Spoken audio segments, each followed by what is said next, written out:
j'ai écouté le message à Sylvain l'autre jour, et puis la chose qui m'a le plus frappé quand j'ai écouté son message, c'est les deux derniers mots. Là. Puis c'était « Convertissez-vous ». Wow! Tout d'un coup, comme ça, dans l'Ancien Testament, on nous présente ça. « Convertissez-vous », il demande ça à son peuple. C'est vraiment extraordinaire. Et puis là, je suis resté bloqué là-dessus, et puis je me dis... Et puis Ézéchiel, c'est tellement merveilleux en réalité. Pour moi, c'est presque un 5e évangile. Hein? Tout l'évangile est là-dedans. Sachant pourtant que dans l'Ancien Testament, ben, on voit bien que le Nouveau, il y est caché. Hein? On le voit très bien. Et puis le Nouveau, lui, ben, il révèle l'Ancien. Fait que dès qu'on se convertit, alors, on voit dans l'Ancien, on voit l'Évangile se présenter un peu partout. Il y a un point, à un moment donné, qu'il y en a un qui me disait, c'est Chuck Messler, il me disait, partout tu peux le voir. Et tu peux le voir même, il dit, avec la tente.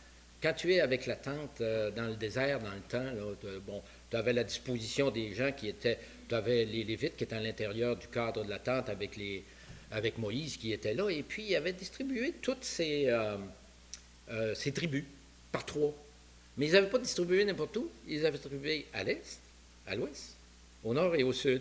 Mais pas au nord-est, ni à toutes les autres positions. C'est rien que là. Et puis, il y a plus en plus, là, moi, je passais par-dessus ces passages-là, parce que c'est rien que là, ce qu'on voit, c'est des nombres. Okay? Bon, telle tribu, 125 000. Telle autre tribu, 250 000. Et puis, quand tu calcules tout ça, quand tu veux voir la position de tous ces gens-là, à vol d'oiseau, ce que l'on voit, c'est une croix. Alors c'est vraiment merveilleux où Dieu, à travers sa parole, quand on la prend vraiment pour ce qu'elle est, elle révèle tout, même là. Alors là, aujourd'hui, vous avez vu bien sûr ce que nous avons fait au souper bénéfice. Vous avez vu combien que les gens peuvent travailler fort et combien ces gens-là ont su... bien préparer les choses. Je parle à Audrey et tous ceux-là qui étaient avec moi. Et ça fait déjà 10 ans qu'ils font ça. Ce pas des gens qui appartiennent au Seigneur, nécessairement, ces gens-là. Ce sont des inconvertis. Ils sont capables d'en faire autant que nous. On le voit bien. De ce côté-là, j'étais tellement servi que je me demande qui serait capable de aussi bien me servir qu'ils l'ont fait. Quand tu sais que Nathalie Tremblay a passé 50 heures à préparer le petit vidéo qu'elle a présenté, du stock, là. Pourquoi ils font ces choses-là? Comment est-ce qu'ils font pour faire ça, sans même que le Seigneur ait béni leur cœur encore? Et pourtant, nous savons que toutes ces choses-là, toute chose qui est bonne vient de Dieu. On le sait très bien dans tout ce monde que nous connaissons. Et pourtant, il leur manque quelque chose et nous le savons tous.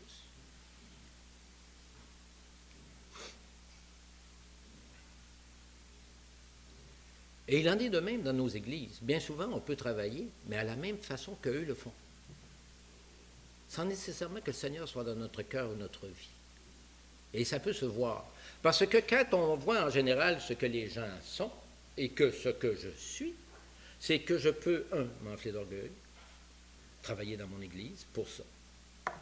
On peut sentir la pression du groupe aussi en ce qui concerne justement le travail en église. On a tous besoin de reconnaissance. On a tous besoin d'être aimés, d'être justifiés. Qui que ce soit, converti comme non converti. On recherche l'amour, on recherche l'approbation, on recherche d'être compris aussi. On recherche à être bonjour. On recherche à être aimé. Et c'est humain. Et c'est normal. Mais nous savons que dans tout ça, en réalité, quand nous regardons comme il faut, on a tellement quelque chose de plus grand qui nous est offert que ce que le monde nous offre en ce qui concerne les solutions de notre cœur. L'amour, la joie, l'approbation. On n'aime pas être jugé, bien souvent. Ça me fait penser, bien souvent, dans une église, c'est Nancy Messler, à un moment donné, qui donne son témoignage, et dans son témoignage,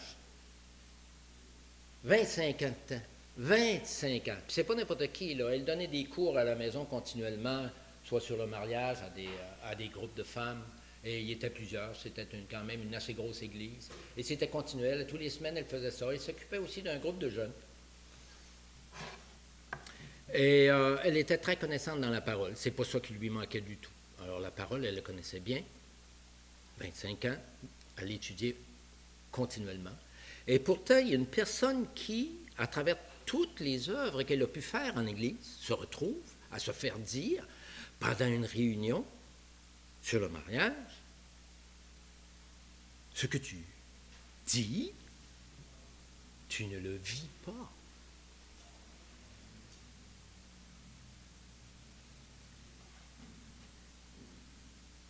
De la même façon, ce que je peux vous dire, c'est que ça m'est arrivé à moi aussi dans ma jeunesse dans le Seigneur.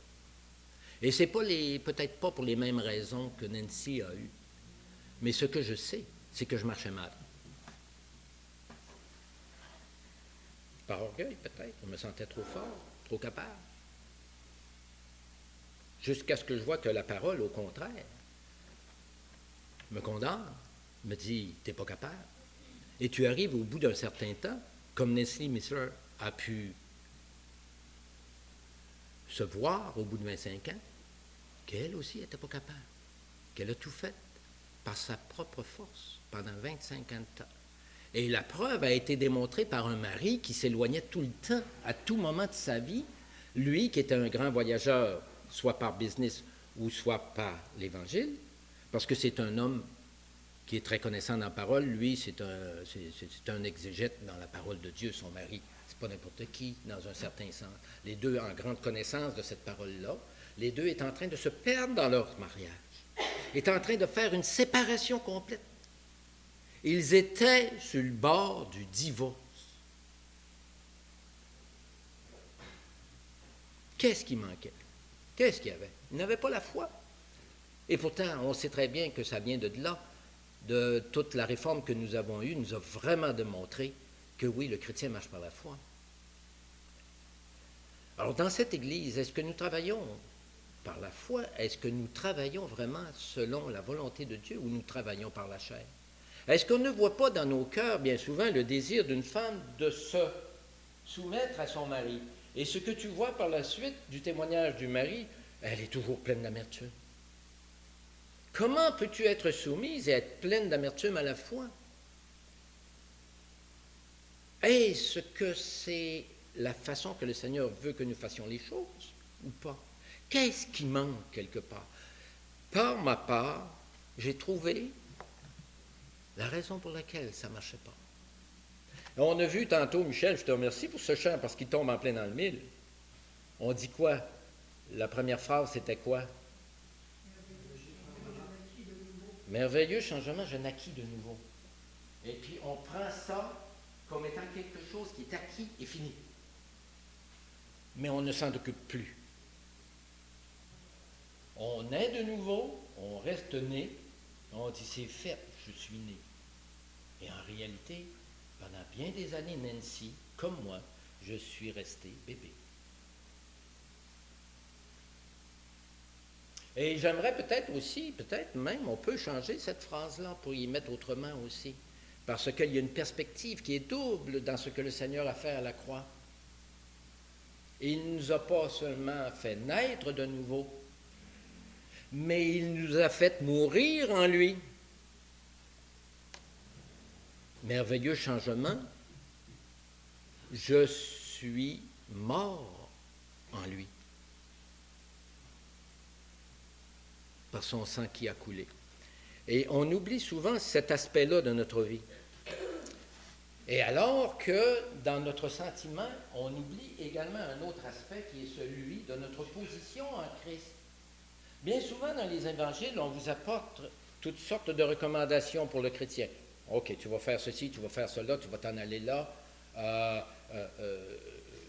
Plus d'animosité, de ne plus pécher du tout sur certains aspects de votre vie, au niveau de l'alcool, au niveau de la drogue, au niveau des ressentiments et de toutes ces choses-là. Et plus la pression monte quand on regarde ça, quand on n'a pas vérifié qui nous sommes en lui, qu'est-ce que nous avons acquis en lui, où est notre position en lui, qu'est-ce qu'il nous a offert pour qu'il soit si grand son changement. L'une des choses qui frappe quand on lit l'Évangile, c'est combien Dieu nous a donné beaucoup, dès le départ. Et on oublie combien qu'il nous a donné beaucoup. On parle par exemple du Fils de l'homme. Dans l'Ancien Testament, si on prend Ézéchiel, lui, c'est continuel. Là. Tu ne sais plus combien il y en a de Fils de l'homme, je n'ai pas les compter, il y en a trop. Il lui-même est toujours appelé par Dieu lui-même, Fils de l'homme, Fils de l'homme, Fils de l'homme. Mais pourquoi il ne l'a pas appelé Fils de Dieu?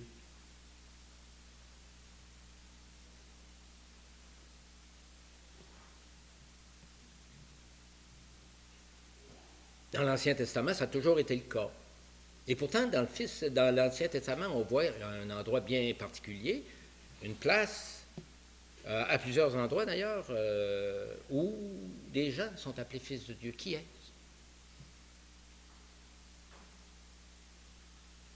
Quand on le regarde comme faux, dans les passages les plus clairs, on s'aperçoit que ce sont les anges qui sont appelés ainsi. On le voit à plusieurs reprises. On le voit dès le départ dans Genèse 6. On le voit aussi avec Job. On le voit dans les psaumes, où les gens sont appelés fils de Dieu. Ce qui est évident, c'est qu'ils ont été créés par Dieu. On peut presque vouloir penser qu'Adam et Ève sont fils de Dieu dans ce sens-là. Mais nous ne le sommes plus, parce qu'on vient d'Adam et Ève. Nous sommes maintenant les fils de l'homme. Mais dans le Nouveau Testament, tout change. C'est en Étienne qu'on commence à lâcher fils de l'homme. Et puis on s'entend qu'avec Étienne, à qui il parlait était évident. Il parlait aux pharisiens et puis à toute cette rapace-là, et qui était pour le condamner. Et il voit là qui? Le Fils de l'homme en haut. Alors Jésus s'identifie Fils de l'homme face à ceux qui sont inconvertis et qui veulent le condamner. Mais tout de suite après, ce que nous voyons bien souvent, c'est Fils de Dieu. Vous remarquerez le statut que maintenant Dieu nous donne si vous regardez dans Romains 8, 14. Regardez ça. Et ce n'est pas un terme qu'on entend souvent. On aime beaucoup s'appeler enfant de Dieu. Mais Dieu n'hésite pas à nous appeler fils de Dieu.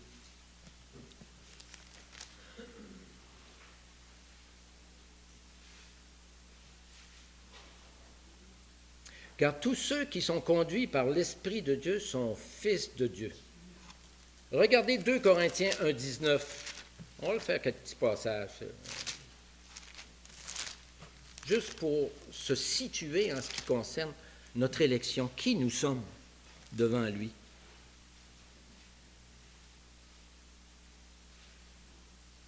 Car le Fils de Dieu, Jésus-Christ, qui a été prêché par nous au milieu de vous, par moi, par Sylvain et par... C'est-tu ça?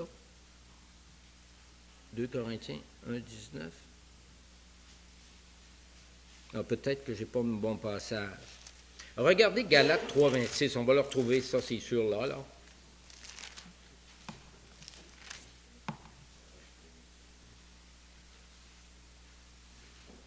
Dans 3, 25, la foi étant venue, nous ne sommes plus sous ce précepteur, car vous êtes tous fils de Dieu par la foi en Jésus-Christ.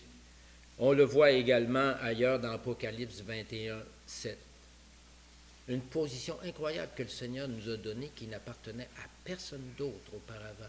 Il s'identifie exactement comme lui est identifié. Nous savons que nous ne faisons pas partie de la Trinité, ça c'est évident. Mais lui s'identifie à nous de cette même façon-là, comme étant les fils de Dieu. Et il nous châtie comme ses fils de la même façon également.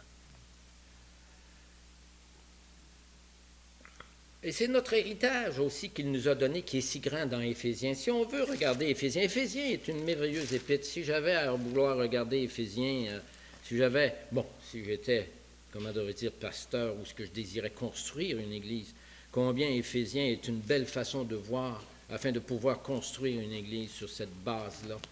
Elle est merveilleuse. D'ailleurs, c'est presque son but dans Éphésiens. Et Éphésiens quoi? Éphésiens 1, bien sûr, c'est là où on va trouver tout notre héritage, qui nous sommes.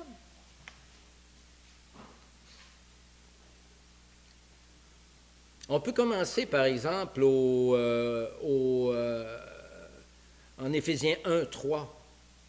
Béni soit le Père, le Dieu et Père de notre Seigneur Jésus-Christ, qui nous a bénis de toute bénédiction spirituelle dans les lieux célestes en Christ. Il n'arrête plus. La gloire, bénédiction spirituelle, bénie en lui. En lui, Dieu nous a élus avant la fondation du monde. Déjà là, c'était toute pensée pour nous. Nous savions. Dieu savait quelle position il avait nous donner pour que nous soyons saints et irréprochables devant lui. C'est ce qu'il va faire avec nous. Il nous a prédestinés dans son amour à être des enfants d'adoption par Jésus-Christ. Prédestinés, déjà là, il nous a choisis selon le bon plaisir de sa volonté. C'est voulu de sa part. Pour célébrer la gloire de sa grâce. Pas n'importe quoi, on va jusque-là. La gloire de sa grâce. C'est pas de la condamnation, ça. C'est merveilleux combien c'est un salut parfait en lui, dont il nous a favorisés dans le bien-aimé. En lui, nous avons la rédemption par son sang, le pardon des péchés, la richesse de sa grâce que Dieu a répandue abondamment sur nous, par toute espèce de sagesse et d'intelligence. Il nous a fait connaître le mystère de sa volonté en plus, selon le bienveillant dessein qu'il avait formé en lui-même, pour le mettre à exécution lorsque les temps seraient accomplis. Ils le sont. Nous en faisons partie. De réunir toutes choses en Christ, c'est commencer en nous. Celles qui sont dans les cieux et celles qui sont sur la terre, tout. Et en lui, nous sommes aussi devenus héritiers, ayant été prédestinés, suivant le plan de celui qui opère toutes choses, d'après le conseil de sa volonté, prédestinés. Il ne nous manque pas grand-chose. La seule chose, si on pouvait continuer encore, on peut encore continuer encore plus loin, c'est qu'il faut presque faire attention à notre orgueil tellement qu'il nous donne beaucoup.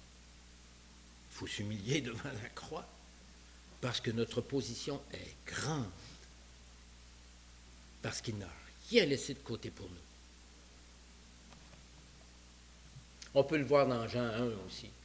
Si on veut aller éplucher Jean 1, allons le voir un peu. Dans la Jean 1, c'est drôle, hein, mais c'est comme ça qu'il a commencé ces épîtres-là. Il ne finit pas par ça, il commence par ça.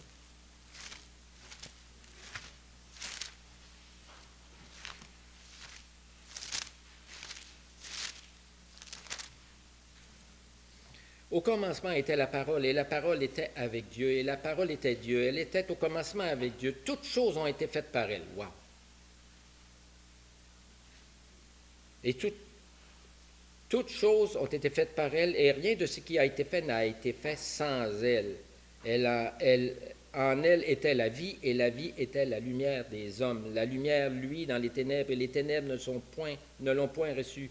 Il y eut un homme envoyé de Dieu, son nom était Jean. Il vint pour servir de témoin, pour rendre témoignage à la lumière, afin que tous croient en lui. Il n'était pas la lumière, mais il parut pour rendre témoignage à la lumière. Cette lumière était la véritable lumière, qui, en venant de le monde, éclaire tout homme. Elle était dans le monde, et le monde a été fait par elle, et le monde ne l'a point connue. Elle est venue chez les siens, et les siens ne l'ont point reçue, mais à tous ceux qui l'ont reçue, à ceux qui croient en son nom, elle a donné le pouvoir de devenir enfants de Dieu, lesquels sont nés non du sang, ni de la volonté de la chair, ni de la volonté de l'homme, mais de Dieu. Juste à rappeler combien nous sommes différents des autres. Juste se rappeler combien nous sommes riches en Christ dans tous ces aspects. Et comme nous sommes nés de nouveau,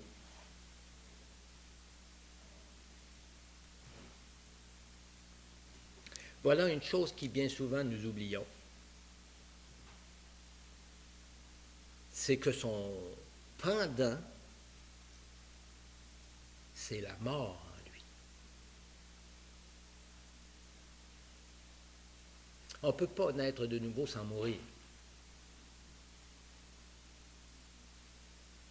Et c'est une chose qui est oubliée, bien souvent.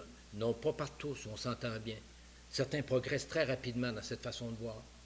Certains se convertissent et déjà là, la mort est en eux, en ce qui concerne leur vie. Et déjà, la vie nouvelle commence. On les voit progresser à vive allure. Vous en voyez de ces gens-là. D'autres progressent plus lentement, ou comme moi, aveugles, incapables de voir. Ça m'a pris des années avant d'y arriver. Et d'autres n'y arrivent pas. Certains viennent ici, bien souvent, se convertissent, et puis ce qu'ils avaient à cœur, en réalité, c'est que leur mariage soit réparé, et leur mariage n'a pas été réparé. Tu ne vois plus. Et d'autres cherchaient l'amour, la compréhension.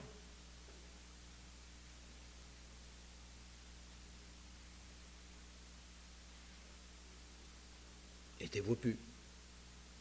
Parce qu'ils sont capables d'avoir ça chez les inconvertis. Je l'ai su, moi. Je l'ai vu. J'ai eu des difficultés avec mes enfants. Ils sont allés, bien souvent en thérapie, afin de pouvoir avoir des soins. Ils les ont eus. Et ces soins-là ont été très bénéfiques pour eux. Aujourd'hui, ils ont réglé leurs problèmes. Et c'est évident quand je les vois agir aujourd'hui. Mais demandez-leur pas de venir dans une église. Comment ça, donc? Qu'est-ce qui s'est passé? Alors qu'ils y étaient auparavant. Ils ne sont pas morts. Ils ont oublié de mourir.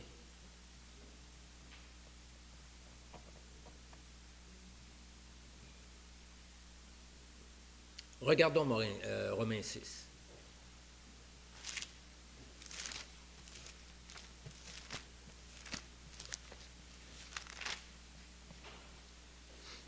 On commence. 6.1. Que dirons-nous donc? Demeurions-nous dans le péché afin que la grâce abonde?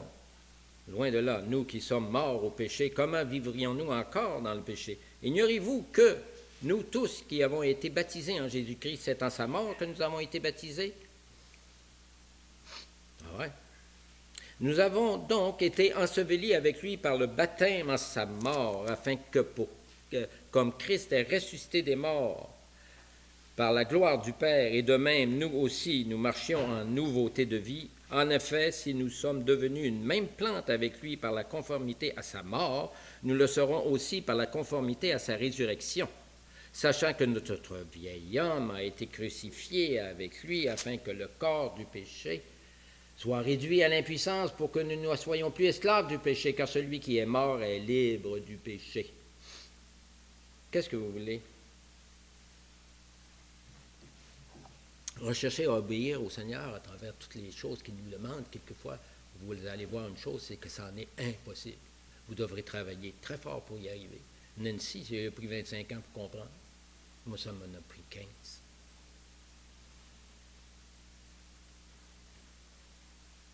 A-t-elle travaillé? Mais, hein. A-t-elle travaillé en église? Mettez-en.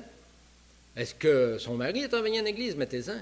Mais lui, il était rendu qu'il n'osait même plus revenir chez lui. Il retardait toujours ses voyages, de revenir de voyage. Ah, j'ai encore du temps, il va falloir que je rencontre d'autres personnes, la patente. Alors, il retardait 2 jours, 3 jours. Et puis, au bout de 25 ans, il était rendu qu'il retardait 2 semaines. T'es plus là. T'as plus le goût d'être à la maison. Puis, il n'est pas nécessairement un cadeau, ce gars-là. Là. Je peux vous le dire, dans sa façon d'être, c'est pas n'importe qui, là. Et c'est un homme que j'aime beaucoup et puis qui est bien plaisant, mais c'est un workaholic. Okay? C'est un genre de personne qui travaille énormément. Okay? Quelque chose qui a vraiment eu des conséquences sur son mariage. Et sachez-le, il n'a pas changé. Mais Nancy a changé. Nancy a compris.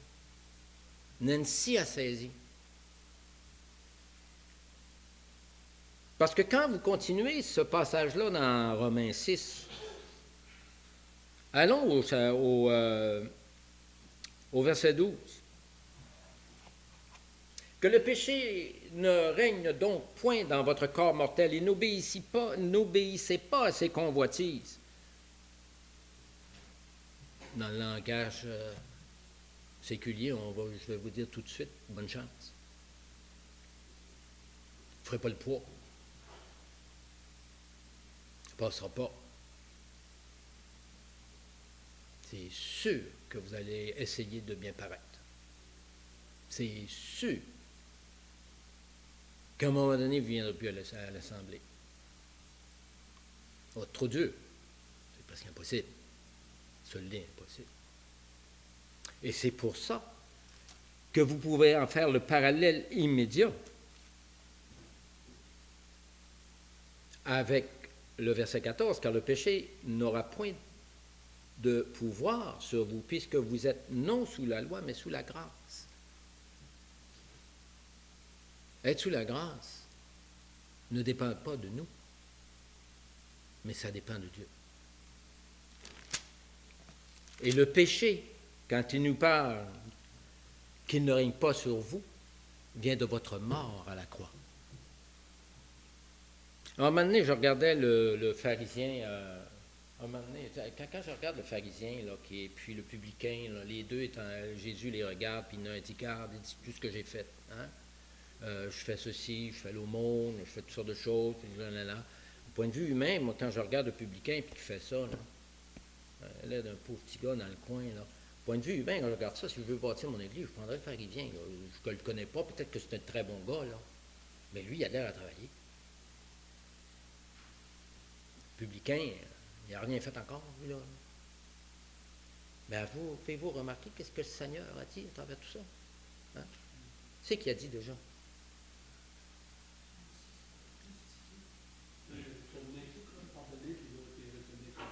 Il est retourné condamné. Puis il en a fait des œuvres, puis pas rien qu'un peu. Mais elles ne sont pas faites en Dieu. Elles sont faites par la chair. Et on voit dans Romains 8, qu'est-ce que l'on voit dans Romains 8? Romains 8, 8. Romains 8, 8. Or, ceux qui vivent selon la chair ne sauraient plaire à Dieu. Alors, tout travail qui sera fait par vous, sans passer par la mort, il n'y en aura pas grand-chose. Et si vous croyez que vous pouvez travailler très fort dans la mort, bon, je pense que c'est perdu à l'avance.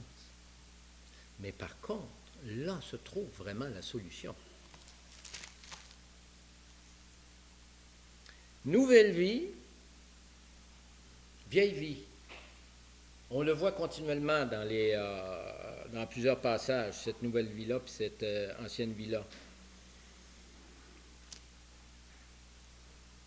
Éphésiens 4, 17, il y a un parallèle qui est fait, qui est très beau à voir.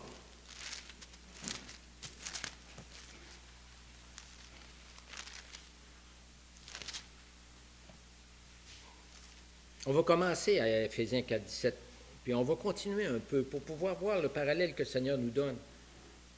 Et puis ça, c'est quand même le début d'Éphésiens, ce qu'on peut voir, OK? Alors, quand on voit le début, on voit toute la louange et toute la grâce et toute la beauté de ce que Dieu peut nous apporter. Et après vient la pratique chrétienne. Avant, Éphésiens nous positionne, qui nous sommes, comment on doit marcher. Et après vient la pratique chrétienne. Si vous ne regardez pas quelle est votre position, vous allez avoir de la misère quand vous allez arriver à la fin d'Éphésiens. Voici donc ce que je dis et ce que je déclare dans le Seigneur. Vous ne devez plus marcher comme les païens, qui marchent selon la vanité de leurs pensées. Ils ont l'intelligence obscurcie, ils sont étrangers à la vie de Dieu, à cause de l'ignorance qui est en eux, à cause de l'endurcissement de leur cœur. Voilà ce qui suit.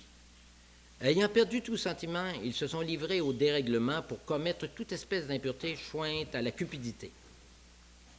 Mais vous, ce n'est pas ainsi que vous avez appris Christ, si du moins vous l'avez entendu, et si conformément à la vérité qui est en Jésus, c'est en lui que vous avez été instruits à vous dépouiller. Par rapport à votre vie passée, du vieil homme qui se corrompt par les convoitises trompeuses, à être renouvelé par l'esprit de votre intelligence et à revêtir l'homme nouveau, créé selon Dieu dans une justice et une sainteté que produit la vérité. Le parallèle est fait très clair. L'homme qui est mort à la croix faisait les choses qui sont antérieures dans ce passage. Intelligence obscurcie, étranger à la vie de Dieu, ignorants, endurcissement de leur cœur, ont perdu tout sentiment, se sont livrés au dérèglement. N'était-ce pas nous? On ne peut pas marcher comme eux. Quand le Seigneur nous a appris, il dit priez, priez tout le temps. On se retrouve où à vouloir toujours nous faire dire de prier tout le temps?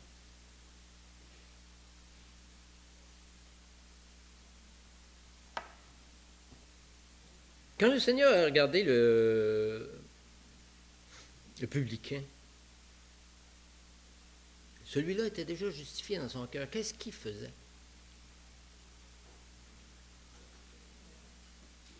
Repentance. Mais la repentance, c'est quoi pour nous? C'est 180 degrés, et c'est de reconnaître qui nous sommes. C'est que cette vieille vie-là, quoi qu'on est mort à la croix, est un peu comme le salut, qui, oui, est quelque chose d'acquis, nous le savons, pour l'éternité, et est aussi quelque chose qui grandit au fur et à mesure, et qui se purifie et qui arrive à sa fin lorsque nous serons ressuscités. Alors le salut, oui, travaillez à votre salut. De la même façon, travaillez à votre mort.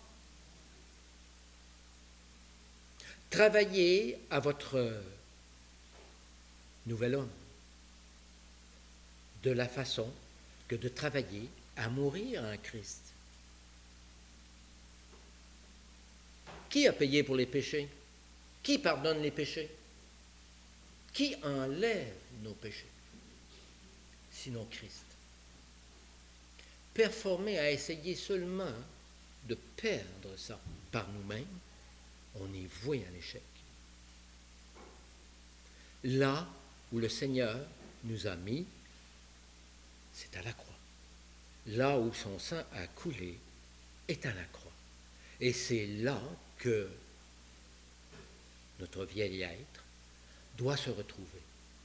Lorsque nous péchons, Dieu désire à ce que nous nous retrouvions là, à la croix, là où le pardon des péchés se fait. Et où là, Christ, si vous le laissez travailler maintenant, il va travailler là où lui désire travailler, parce qu'il n'aime pas ça, travailler avec notre vieille nature. Il n'en veut pas. Alors, il se devra de travailler avec la nouvelle, mais je vous préviens à l'avance, il ne nous a pas donné deux natures pécheresses. Il nous a donné une nature qui va à la croix, qui va mourir là parce qu'elle est pécheresse, et il nous a donné une nouvelle qui est due pour l'éternité à être avec lui, et qui est déjà comment? Pure, à 100% pure. Elle ne peut pas pécher. Et c'est pour ça que dans Romains, vous voyez ça, que maintenant nous sommes libres du péché. Et vous le voyez aussi, vous le savez bien dans un Jean qui nous dit très clairement dans tout son passage, vous êtes libres du péché, vous ne pouvez plus pécher. Vous voulez aller dans la deuxième nature, vous êtes incapable d'y aller sans Christ. C'est lui qui devra travailler. C'est à lui que vous devrez demander d'œuvrer dans vos cœurs. Et c'est pour ça que dans Éphésiens, il vous a déjà préparé des œuvres à l'avance. C'est là, lui, où il travaille. Et c'est là où, lui, si vous le laissez la permission d'aller travailler votre seconde nature, il va le faire. Et c'est pour ça que sans lui, nous ne pouvons rien faire. Parce que c'est là, lui, où il travaille dans cette nouvelle nature-là, et non pas dans l'ancienne. Regardons Éphésiens encore une fois, mais allons un petit peu plus loin maintenant. On sait qu'on vient de voir dans Éphésiens, si on ne se rappelle pas sur notre position ou ce que nous sommes en Christ, premièrement, avec tout ce qu'il nous a donné, déjà à l'avance, et si que nous ne regardons pas nos deux natures, et que nous laissons vivre notre vieille nature au fur et à mesure, et que nous occupons de voir à régler nos péchés à travers cette vieille nature-là, on ne fait pas la volonté de Dieu. Après, bien sûr, qu'il nous ait montré que nous devons vivre maintenant en nouveauté de vie. Et puis, il y a d'autres façons que le Seigneur s'y prend pour y arriver. Marcher par l'esprit, par exemple, c'est la même affaire. Vous ne pouvez pas marcher par l'esprit avec la vieille nature. Elle vient de la nouvelle. Quand on regarde plus loin, alors il dit en 25, et là, ça commence. OK? Alors, Paul, là, il commence. OK? Puis, il ne nous manque pas. Et c'est pourquoi renoncez au mensonge, que chacun de vous parle selon la vérité devant son prochain, car nous sommes membres les uns des autres. Si vous vous mettez en colère, ne péchez point, et que le soleil ne se couche pas sur votre colère. Que celui qui dérobait ne dérobe plus, mais plutôt qu'il travaille en faisant de ses mains ce qui est bien pour avoir de quoi donner à celui qui est dans le besoin. Qu'il ne sorte de votre bouche aucune parole mauvaise, mais s'il y a lieu, quelques bonnes paroles qui servent à l'édification et communiquent une grâce à ceux qui l'entendent. N'attristez pas le Saint-Esprit de Dieu par lequel vous avez été scellés par le jour de la rédemption. Et puis il arrive à la fin, et puis là c'est tellement un beau résumé de l'inverse, un beau résumé de l'inverse du fruit de l'esprit. Que toute amertume, toute animosité, toute colère, toute clameur, toute calomnie et toute espèce de méchanceté disparaissent du milieu de vous. Soyez bons les uns envers les autres, compatissants, vous pardonnant réciproquement comme Dieu vous a pardonné en Christ. Devenez mes imitateurs et on peut continuer et aller plus loin. Et après ça, on arrive à quoi? Mais on arrive à vraiment qu'est-ce que c'est que la vie pratique dans la nouvelle naissance? Pas dans la vieille. On arrive par exemple dans Éphésiens 5, 22. Femmes, que chacune soit soumise à son mari. Aïe, aïe, par la vieille nature.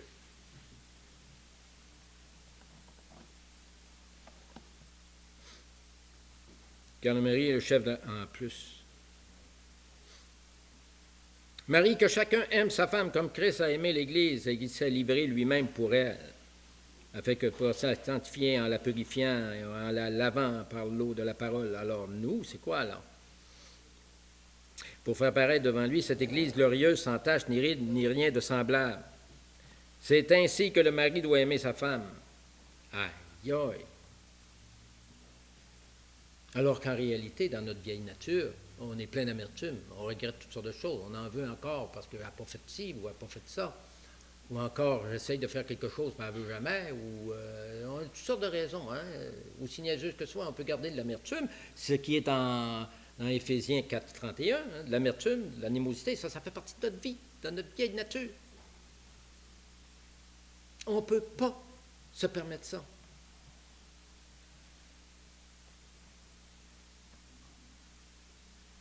Mais je ne suis pas capable de faire ça.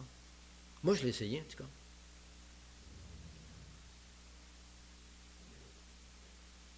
Nancy Messler a essayé. Est-ce qu'on voit des gens qui marchent par leur nouvelle vie? Bien sûr, on en voit. Il y a des gens qui, en réalité, c'est presque automatique dès qu'ils deviennent chrétiens. Il y a le témoignage d'une femme qui, à un moment donné, moi, j'en revenais pas. Son mari sort à un moment donné, puis il se retrouve avec une autre femme. Il vient la revoir, sa femme, puis il lui dit c'est fini. Je m'en vais.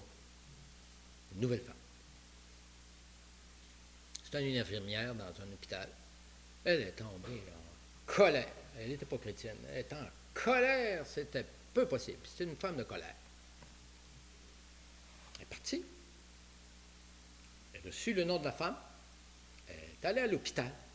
Pendant qu'elle travaillait, elle dit, Madame Untel était là. Oui. Quand elle est arrivée, elle a sacré une volée. Mais, quelque temps plus tard, elle se convertit. Se convertissant, son cœur change totalement. Elle n'a pas vécu ce que Nancy Messler a vécu. Elle n'a pas vécu ce que moi j'ai vécu. Son cœur a été complètement changé immédiatement. Et elle, dès lors, a commencé à travailler par la nouvelle naissance. Et ça a été son témoignage continuel jusqu'à presque à la fin de ses jours. Dès sa conversion, c'était à peu près au bout de 2 ans par la suite. Elle retourne à l'hôpital, va voir la madame, se met à genoux et demande pardon. La femme qui est là se met à pleurer parce qu'elle dit, ça fait déjà 1 an qu'il est parti. Et la peine était grande. Ils sont devenus de grandes amies et l'autre s'est également converti. Le pardon total. Et qui ne peut pas venir de la vieille nature. C'est impossible. Elle était vieille, auparavant, un coup de poing. Elle est née de nouveau, à genoux. C'est des merveilles. J'aurais voulu vivre ça dès le début de ma vie chrétienne, ce que je n'ai pas vu. Mais bien souvent, ce que j'ai vu en Église, c'est des gens qui ont vécu ça et qui le vivent encore et qui restent pris avec ça parce qu'en réalité, bien de ceux qui sont partis n'ont pas fait grandir leur vie nouvelle. Ils se sont attachés à leur vieille, croyant qu'ils étaient capables de plaire en Christ avec ça, et c'est impossible. Alors, on les a vus disparaître. Et beaucoup de ces gens-là, vous le savez très bien, et puis il y en a en Église également, qui n'est pas dans cette Église ici, je ne suis pas en train de juger qui que ce soit, loin de là. Mais nous sommes tous au courant de ces cas-là. Et ça nous fait de la peine de voir ça. Nous savons qu'il y a un petit quelque chose qui n'est pas pigé quelque part. Parce que ces gens-là, quand tu les rencontres, sont encore en train de te dire « Non, je suis né de nouveau. Oui, je suis chrétien. Mais elle n'aime pas ses frères et sœurs. » Comment ça, tu n'aimes pas tes frères et tes sœurs? Ah, ils me jugent. Ils sont méchants. C'est pas vrai qu'ils sont bons. Je suis capable de trouver mieux même chez les inconvertis. En réalité, c'est ça qu'ils nous présentent là. Puis c'est vrai qu'ils le font. Et c'est vrai, comme je vous ai dit, qu'ils sont capables de faire quelquefois mieux que nous. Et le Seigneur même en parle dans sa parole. Quand je regarde tout ce que les filles ont fait pour moi au souper bénéfice, je sais qu'ils sont capables de grandes choses.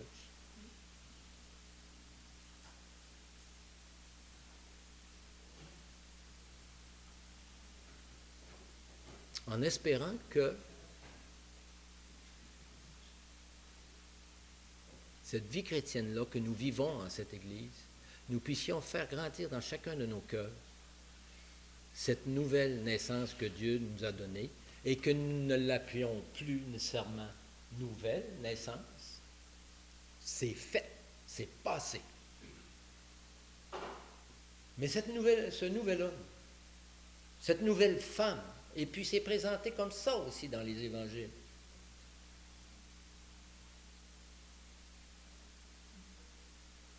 Et seul Dieu peut toucher à ce nouvel homme et à cette nouvelle femme. Vous ne pouvez pas y aller. C'est saint, c'est pur, c'est entier. Et c'est en Christ que ces choses-là se font par la prière, la repentance, reconnaître ce que Dieu a fait à notre vie, remettre continuellement nos péchés sur la croix, de les délaisser et de les mettre là, de ne pas essayer de changer ça.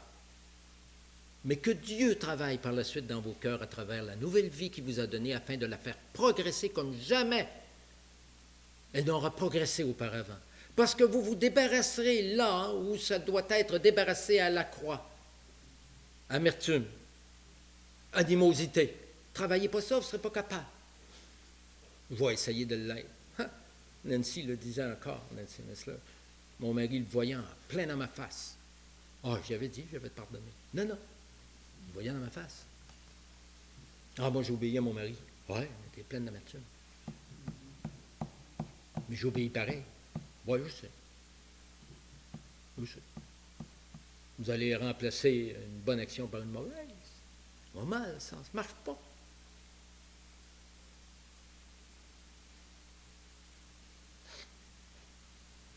Alors que Dieu vous bénisse. Remettons cette assemblée. Alors, merci Seigneur pour tout ce que tu fais dans nos vies.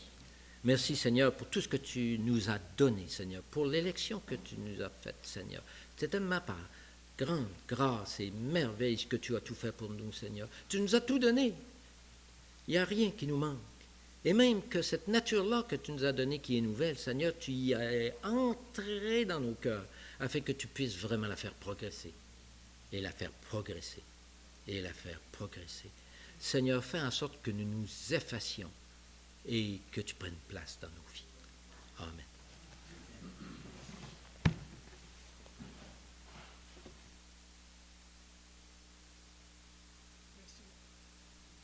Tu n'oublieras pas tes clés. Hein?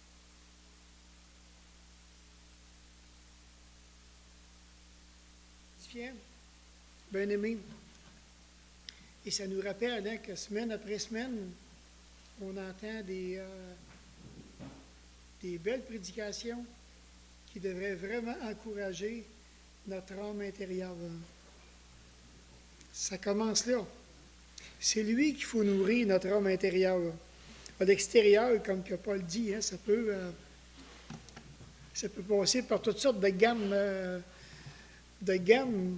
mais on est appelé à construire notre foi. Et appel à la repentance aussi. Je ne sais pas comment ça a sonné dans votre cœur, l'appel à la repentance. Oui. On a besoin de venir à la croix. On a besoin de confesser. Certainement, c'est certain qu'il y a des choses qui déplaisent à Dieu. C'est certain, certain. Puis peut-être que dans le quotidien, mon épouse allait carrément dans cette direction-là. Au souper, on est en train de parler. On parlait de l'importance d'une relation d'amour avec le Seigneur. Quand on rouvre la parole, qu'on est en train de la lire, ça me parle, ça là. C'est la parole de Dieu qui doit me parler. Je dois maintenant laisser cette parole-là me changer, me convaincre, me corriger, m'instruire. Puis à travers tout ça, si vraiment que je suis conscient, consciente, qu'il y a quelque chose qui vient brimer cette belle relation d'amour-là, on se doit de l'apporter à la croix. Le sang de Jésus qui a encore une efficacité tellement puissante. Cette semaine, en parlant de la croix, on a eu la joie de garder notre petite fille, parce qu'on en a gardé un petit enfant par semaine. Il est venu passer 24 heures chez nous. Lundi, la deuxième, Amélia, sur l'heure du souper, elle a dit « Papi, mamie, j'ai une bonne nouvelle à vous annoncer. » « Ben oui, mais c'est quoi cette bonne nouvelle-là? » J'ai dit « Tu nous en as parlé toute l'après-midi, puis tu n'as pas voulu nous le dire qu'est-ce que c'était. » Elle a dit « Je vais accepter Jésus dans mon cœur. » J'ai dit « Comment tu as fait ça? » Elle m'a tout expliqué, le plan du salut. C'était extraordinaire. Suite à une petite histoire qui s'est racontée à l'école du dimanche, l'histoire d'une missionnaire. Elle a été touchée. Elle demande pour accepter le Seigneur. Elle a déjà accepté le Seigneur. Elle a dit, je le sais. Puis cette semaine, pas plus tard que lundi après-midi, elle était assise dans le salon. Et qu'est-ce que vous pensez qu'elle avait dans les mains? Une petite Bible. Elle est en train de lire. On ne la dérangera pas. Le Seigneur, c'est spécial parce qu'il peut parler à un petit cœur d'enfant de 7 ans. Il va le chercher. Il a convaincu de péché. C'est extraordinaire. Puis la parole nous encourage à avoir des cœurs comme des enfants. Spécial, hein? Dès le moment qu'on est touché, être capable de confesser, de se revirer de bord tout de suite, c'est merveilleux. Merci beaucoup, Gilbert. Merci beaucoup pour le message de ce soir. Sans plus tarder, il est déjà moins 25.